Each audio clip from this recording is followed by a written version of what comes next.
জিএমচিএইচৰ medical বোৰ্ডৰ নাভ্ৰুত নাছৰুত কাণ্ড দৃষ্টিহীন ব্যক্তিক চকুৰে দেখা বুলি দিলে আজব প্ৰমাণপত্ৰ এডিআৰিত উত্তীৰ্ণ হৈও মেডিকেল বোৰ্ডৰ গাফিলতিত চাকৰিৰ পৰা বঞ্চিত প্ৰাৰ্থী দিব্যাংগ প্ৰাৰ্থীৰ শাৰীৰিক প্ৰতিবন্ধকতা পৰীক্ষাৰ বাবে গঠন কৰা হৈছিল মেডিকেল বোৰ্ডত থকা একাংশ চিকিৎসকৰ কাণ্ডৰ বাবে ভুক্তভোগী সঞ্জয় পাঠক নামৰ এজন প্ৰাৰ্থী চকুৰে সম্পূৰ্ণ নেদেখা সঞ্জয় পাঠকে অধ্যয়ন কৰিছিল দৃষ্টিহীন বিদ্যালয়ত সঞ্জয় পাঠকৰ হাতত আছে জিলা প্ৰশাসন যুটীয়া স্বাস্থ্য সঞ্চালকালয়ৰো আইডি পূৰ্বে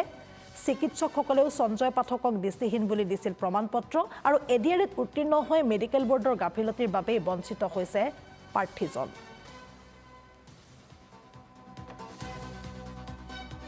যে 2001 চনতে গুৱাহাটী মেডিকেল কলেজ এণ্ড হস্পিটেলৰ পৰা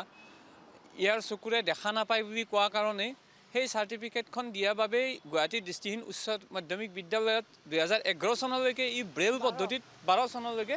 ব্ৰেইল পদ্ধতিত পঢ়া শুনা কৰিলে কৰাৰ পিছত সেইখন বিদ্যালয়ৰ পৰাই পাছ কৰিলে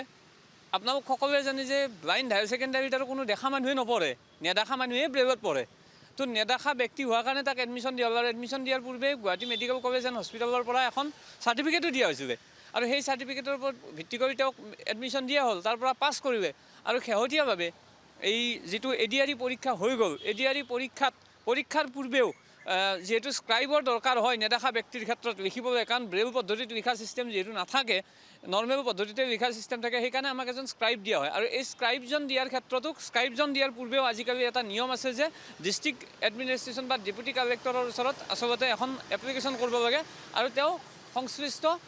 জইণ্ট ডাইৰেক্টৰ অফিচলৈকে পঠাই দিয়ে আৰু সেই জইণ্ট ডাইৰেক্টৰ অফিচে চাৰ্টিফিকেট এখন স্ক্ৰাইবজন যে লাগিব সেইটো প্ৰমাণ কৰি দিয়ে সেই ক্ষেত্ৰতো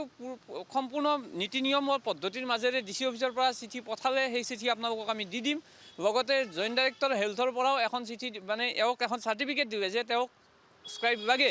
আৰু পৰৱৰ্তী পৰ্যায়ত সেই স্ক্ৰাইবে তেওঁ সঞ্জয় পাঠকে সিলেকশ্যন পালে এডুকেশ্যন ডিপাৰ্টমেণ্টত কিন্তু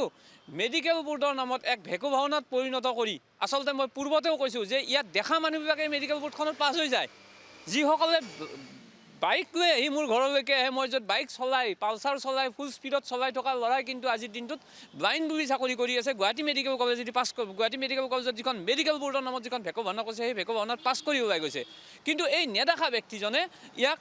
কি ধৰণৰ চেক কৰিলে আপুনি তেখেতক নিজৰ মুখেদি সুধিব তেখেতক চেকৰ নামত একো নকৰিলে কিবা কাগজ আছে নেকি সুধিলে তাৰপিছত তেখেতক ব্লাইণ্ড নহয় বুলি কৰি দিলে যাৰ কাৰণে তেখেত আজি বঞ্চিত হ'ল গতিকে মুখ্যমন্ত্ৰী মহোদয়ক এটা কথা ক'ব বিচাৰিছোঁ আচলতে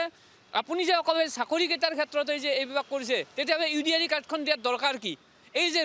ৰুলখিনি যে আছে আমাৰ RPWD এক্টখন আছে ৰুলখিনিতো ক্লিয়াৰলি লিখা আছে যে আৰু বিধানসভাৰ মজিয়াত পীযুষ হাজৰিকা ডাঙৰীয়াই প্ৰশ্ন উত্তৰত কৈছিল